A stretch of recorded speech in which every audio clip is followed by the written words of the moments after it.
వచ్చే ఎన్నికల్లో పవన్ కళ్యాణ్ ను టీడీపీనే ఓడిస్తుందన్నారు కొడాలి నాని. చంద్రబాబు జనసేనకు ఓడిపోయే సీట్లే ఇచ్చారని చెప్పుకొచ్చారు. వెన్నుపోటికి బ్రాండ్ అంబాసిడర్లైన చంద్రబాబు నాదెండ్లను పవన్ పక్కన పెట్టుకుని తిరుగుతున్నాడని తెలిపారు. మరోవైపు ప్రశాంత్ కిషోర్ డబ్బులు తీసుకుని జ్యోతిష్యం చెప్పడం మొదలుపెట్టాడని కౌంటర్ ఇచ్చారు. వెన్నుపోటుకి బ్రాండ్ అంబాసిడర్లు ఎవరో ఈ రాష్ట్రంలో వెన్నుపోటు అనగానే ఇద్దరు గుర్తొస్తారు. ఒకడు చంద్రబాబు నాయుడు, రెండు నాదెండ్ల. పవన్ కళ్యాణ్కి అటు ఒకటి ఇటు ఒకటి ఎవడుంటాడు? ఈ పక్కేమో నాదెండ్ల మానవుడు కూర్చుంటాడు, ఈ పక్కన చంద్రబాబు నాయుడు కూర్చుంటాడు. ఇద్దరు బ్రాండ్ అంబాసిడర్లు వెన్నుపోటుకి. ఒకడేమో వెనకాలే తిరుగుతూ ఉంటాడు, ఇంకోడేమో ఎప్పుడు కావాలంటే అప్పుడు వెళ్ళి కలిసి వస్తూ ఉంటాడు. వీళ్ళిద్దరూ కలిసి పవన్ కళ్యాణ్ ఏం చేస్తారు? ఈ రాష్ట్ర ప్రజలకు తెలియదా?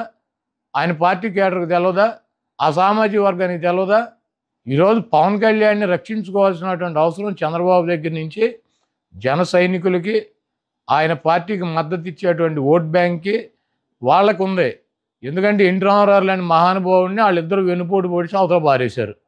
ఈ పవన్ కళ్యాణ్ ఎంత ఆయనతో పోల్చుకుంటే 30 మంది పైన తన సామాజిక వర్గం 3% ఉన్న వాళ్ళకి 30 మంది కమ్మ వాళ్ళకి సీట్లు ఇచ్చాడు చంద్రబాబు నాయుడు. పవన్ కళ్యాణ్ అడ్డం పెట్టుకుని కాపులు ఓట్లు గంపగొత్తుగా వేయించుకోవాలని ప్రయత్నం చేస్తున్నాడు.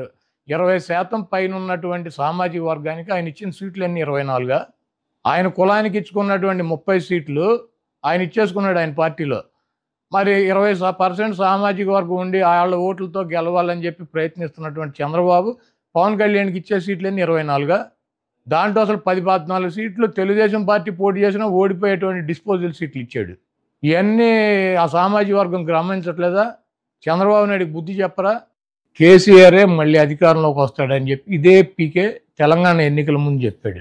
రాజస్థాన్లో కాంగ్రెస్ పార్టీ డంపింగ్ మెజార్టీతో వస్తుంది, అక్కడ బీజేపీ ఎట్టి పరిస్థితిలో రాదని చెప్పి జాతకం చెప్పాడు. ఛత్తీస్గఢ్లో కాంగ్రెస్ ప్రభుత్వం మళ్ళీ ఏర్పడుతుంది, బీజేపీకి 1% కూడా అవకాశం లేదని చెప్పి జాతకం చెప్పాడు. ఎప్పుడు ఇవన్నీ కూడా ఈ 3-4 నెలల్లోనే చెప్పాడు. మొన్న జరిగినటువంటి డిసెంబర్ ఎన్నికల్లో ఈ 3 రాష్ట్రాలకి జాతకం చెప్పాడు.